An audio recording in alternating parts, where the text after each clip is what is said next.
안녕하세요. 정지영 코디네이터입니다.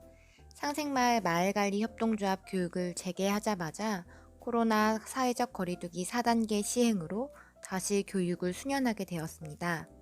따라서 7월 6일 진행되었던 교육 재개 설명의 내용을 동영상으로 제작하게 되었습니다. 다시 한번 사업 내용 인지 부탁드립니다. 지난 2020년 10월에 시작하여 7회차의 기본 교육이 진행되었고 코로나 2.5단계 시행으로 1차 교육 정지 기간을 가진 후 2021년 7월 6일 교육을 재개하여 마을관리 협동조합에 대한 앞선 교육의 전반적인 설명의 시간을 가졌습니다. 이미 교육을 받아 잘 알고 계신 분들은 한 번 더 들으셔서 알고 계신 내용이 제대로가 맞는지 체크하시고 마을관리 협동조합이 무엇이지? 아직 낯선 주민분들은 아주 열심히 귀 기울여 주시기 바랍니다.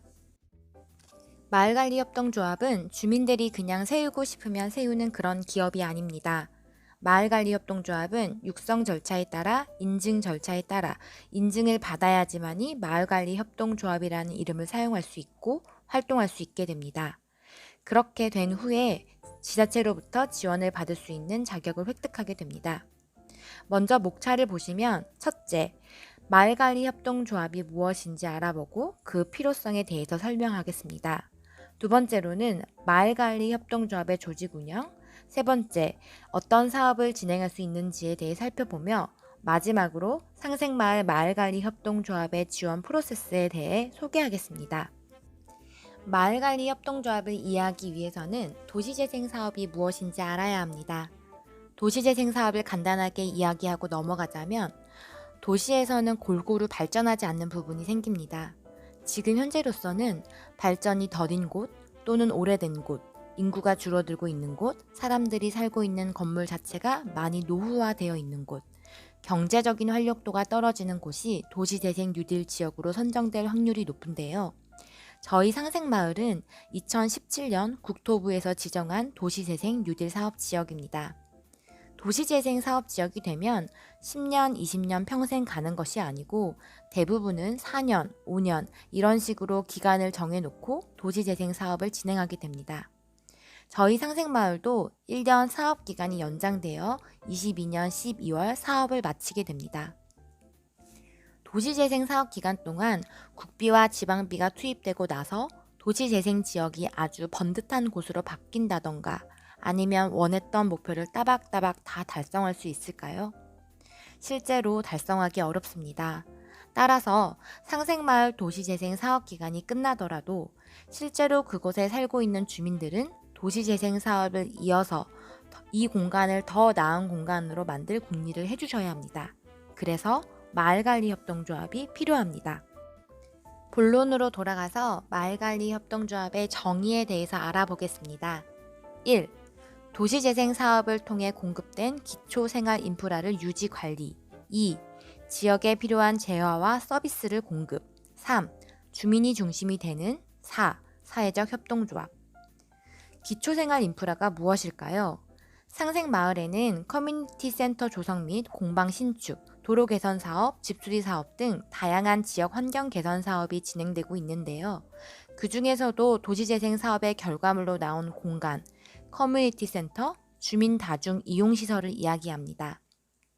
이를 유지하고 관리하면서 지역에 추가적으로 필요한 재화와 서비스를 공급하는 주민 중심의 사업체로 국토교통부에서 마을관리협동조합으로 인가를 받은 사회적 협동조합을 말합니다.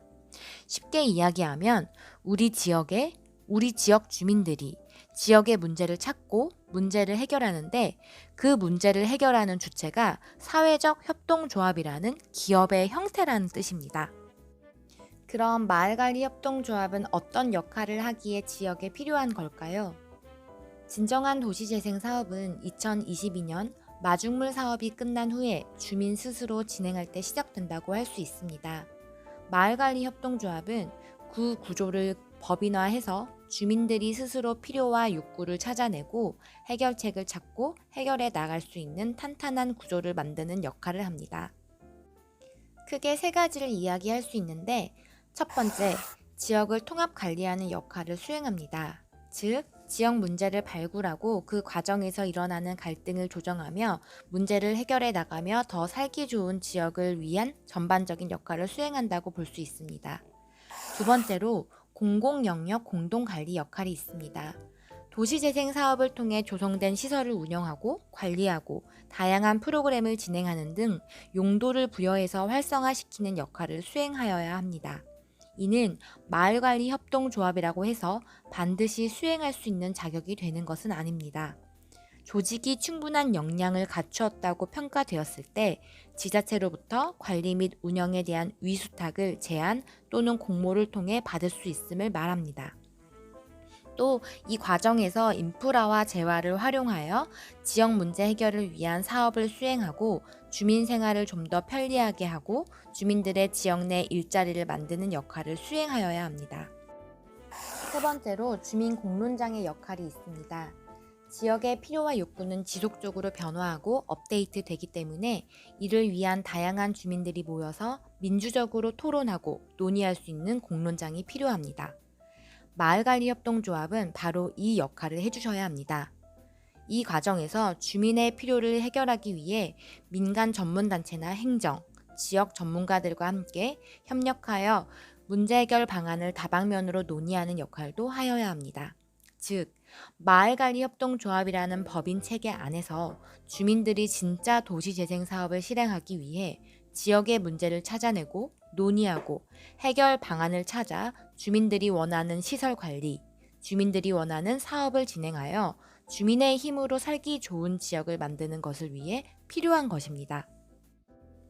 마을관리협동조합의 육성 지원으로는 설립 준비 및 운영 지원으로 현장지원센터에서 교육을 운영하고 마을관리협동조합의 사업 모델을 만드는 과정을 지원하고 지역 내의 다양한 단체와 네트워크를 만드는 등의 노력을 하게 되는데 이것이 설명회를 시작으로 저희가 진행하려고 하는 마을관리협동조합 설립 및 육성 과정이라고 생각하시면 되겠습니다.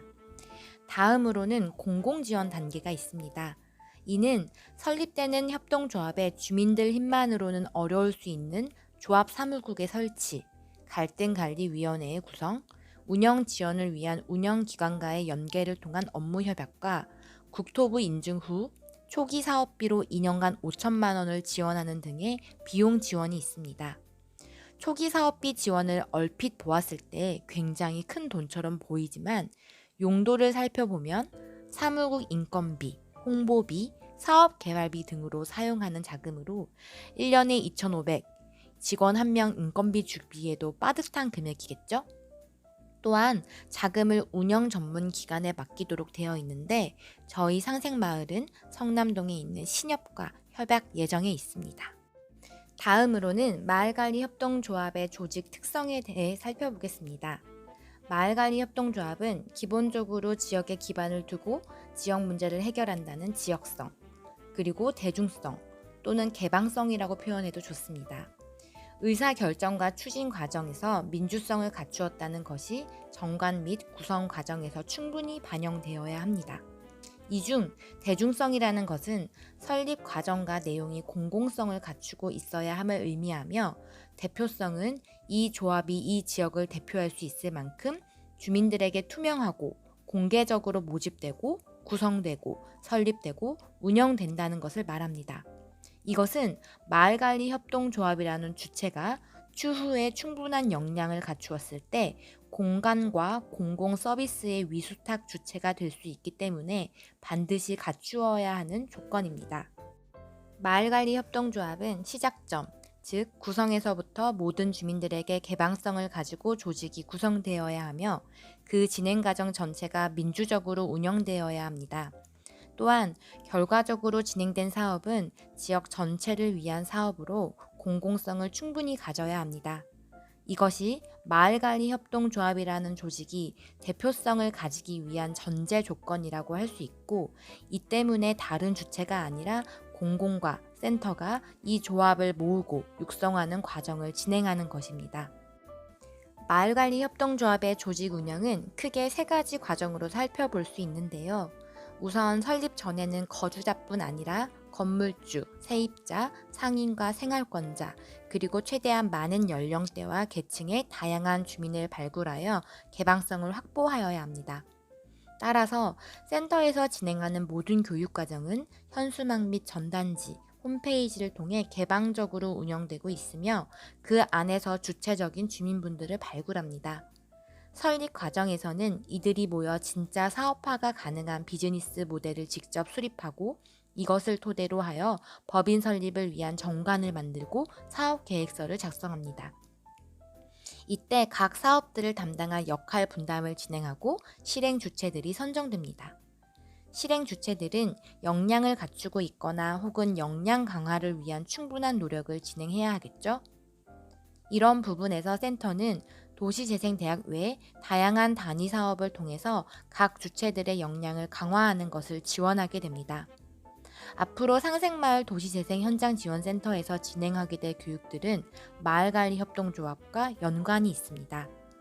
설립 후에는 조합의 활동, 홍보, 소통, 이사회와 총회, 그리고 지역 내외의 다양한 전문가와 단체들과의 협력 체계를 구축하여야 합니다.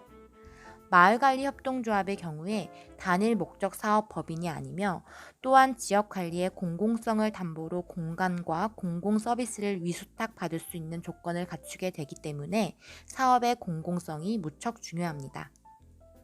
그리고 이러한 주체이기 때문에 배당이 금지되는 사회적 협동조합이 적합한 형태입니다. 다음은 마을관리협동조합이 갖는 지역관리 영역의 사업 모델 예시들을 살펴보겠습니다. 크게 공공영역과 민간영역으로 나누어 볼 수 있는데요. 먼저 공공영역 사업 모델 사례들을 살펴보겠습니다. 첫 번째로 보시면 도시재생 사업으로 조성된 공영주차장의 운영 및 관리가 있습니다. 상생마을의 경우 커뮤니티 센터 지하 2층 100여 대의 주차장이 건설되고 있죠. 다음으로는 지역 복지 서비스 사업에 대해서 살펴보겠습니다. 지역 내 돌봄센터 등 지자체와 협의해서 재생사업으로 만들어진 앵커시설에 위수탁받는 형태입니다. 생활 SOC 시설 운영 및 공공서비스 위수탁 사업은 생활 편의를 위한 시설들, 공원, 지역의 환경, 예를 들면 상생마을 한평공원이나 포켓 정원길, 골목길 정원 등의 관리와 정비를 맡는 일을 위수탁받는 것을 말합니다. 재생사업으로 만들어진 공간의 운영관리는 말씀드린 대로 도시재생사업으로 만들어진 건축물을 관리하는 것을 말합니다. 중요한 것은 이 모든 공공영역 사업들을 진행하고 위수탁받기 위해서는 설립된 법인과 그 구성원들이 사업을 충분히 실행할 수 있는 역량을 갖추어야 한다는 것입니다. 다음으로 민간 영역 사업 모델을 살펴보면 이 부분은 최근 주민공모 사업에 나와 진행되고 있는 사업들과 유사합니다. 지역의 문제에 대해 논의하고 그 해결 방안에 대해 논의하는 문제 발굴의 과정을 가지고 수요 조사를 통해 지역의 해결 방안을 실행할 자원이 있는지, 실제로 이 문제와 해결 방안에 대한 지역민의 수요가 있는지를 조사합니다. 가장 중요한 것은 이것을 실행할 주체가 있는지가 중요합니다. 조합원은 아니지만 문제와 해결 방안에 대해 공감하고 사업을 실행할 수 있는 주체가 있다고 하면 이 과정에서 새로운 조합원을 확대하여 받아야 되겠죠? 그 후 사업화를 통해 사업 모델을 확립하고 실행 주체와 역할 분담을 통해 사업을 운영하게 됩니다. 이를 통해 마을 집수리, 마을 상점, 마을 공방, 마을 텃밭 등 아주 다양한 지역 문제 해결을 위한 사업들을 수행하게 됩니다. 이 모든 사업들을 진행하기 위해 마을관리협동조합은 법인이 설립되고 사업을 수립한 후에도 충분히 주민들에게 설명회를 진행하고 함께할 수 있는 주체를 개방적으로 모집해야 합니다. 지금 진행되는 원예 교육이나 제로 웨이스트 교육, 기본 과정이 종료된 우리마을 맥가이버 집수리단 등 센터에서 진행되는 모든 교육 과정들은 이를 보장하기 위하여 주민들에게 참여 기회를 열어두고 있습니다. 또한 이 과정에서 역량 강화된 주체들은 마을관리협동조합에서 사업을 진행하는 주체로서 활동을 하게 될 것입니다. 이제 상생마을에서는 마을관리협동조합을 만드는 데 있어서 어떤 목적과 목표를 가지고 있는지, 또 예상 일정은 어떻게 되는지 소개하도록 하겠습니다. 목적은 일반적인 마을관리 협동조합과 같습니다. 지금 센터나 구청, 공모사업의 주민들의 참여로 진행되는 것처럼 마을관리 협동조합이 지역의 문제를 발굴하는 지역 공론장이 되고, 이를 통해 해결 방안이 논의되고 그 과정에서 일어나는 갈등을 조정해야 합니다. 여기서 끝나는 것이 아니라 필요시 새로운 실행 주체를 모집하여 실제적으로 사업화를 진행하고 지역을 관리하고 운영하는 역할을 수행하여야 하는 것 또한 중요합니다. 현장지원센터에서는 상생마을 마을관리 협동조합을 위해 3가지 목표를 설정하였습니다. 1차 목표는 올해 11월 창립총회를 진행하고 마을관리 협동조합을 설립하는 것입니다. 2차 목표로는 사업화 실현을 위한 육성교육이 필요한데, 조직관리 및 마케팅 교육을 진행하고 지속적인 시범사업을 통해 역량을 강화할 것입니다. 마지막으로는 공공서비스 앵커시설 위수탁을 받기 위해 지원하여 지역 기반의 마을관리 협동조합으로서 공공영역 사업을 진행하도록 하는 것이 최종 목표입니다. 더불어 상생마을의 역사를 기록하고 생활 환경을 개선하고, 더 나아가 마을 주민이나 조합원들이 이런 사업에 자긍심을 느끼고 긍지를 느낄 수 있도록 하는 것이 목표입니다.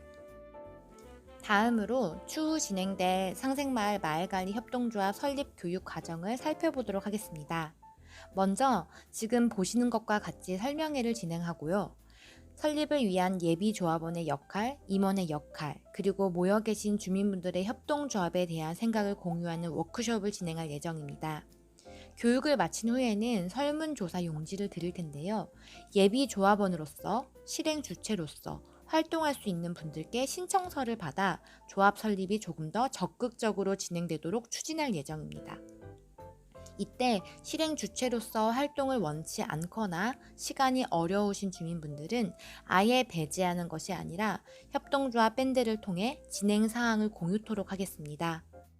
이후에 마을 중장기 발전 계획 세우기, 사업 아이템 선정에 따른 전문가 컨설팅이 있고, 정관 작성, 예산 계획, 사업 계획을 주민들의 논의와 멘토링을 통해 진행하며 창립 총회를 통해 설립 신고 및 등기를 위한 준비를 완료할 예정입니다. 이 과정 후에 법인 등록 완료까지는 약 한 달 혹은 그 이상이 걸릴 수 있습니다. 이 일정은 안이고 추가적인 변경사항이 있을 수 있음을 미리 말씀드립니다. 마지막으로 정리하자면, 설립 주체가 구성되고 사업을 발굴해야 되고 주민 공감대도 얻어야 되고 시범 사업을 해서 역량 강화를 한 다음에야 제대로 된 마을관리 협동조합 법인을 운영할 수 있을 것입니다. 법인만 설립한다고 해서 끝이 아닙니다. 사업을 할 수 있는 이름만 있다고 해서 이게 바로 사업화가 될까요? 어렵습니다. 사업화라고 하는 것은 비즈니스 모델인데, 어떻게 해서 돈을 벌 건가요? 어떻게 해서 지속 가능하게 만드실 건가요? 라는 물음에 답하는 것이 사업화입니다.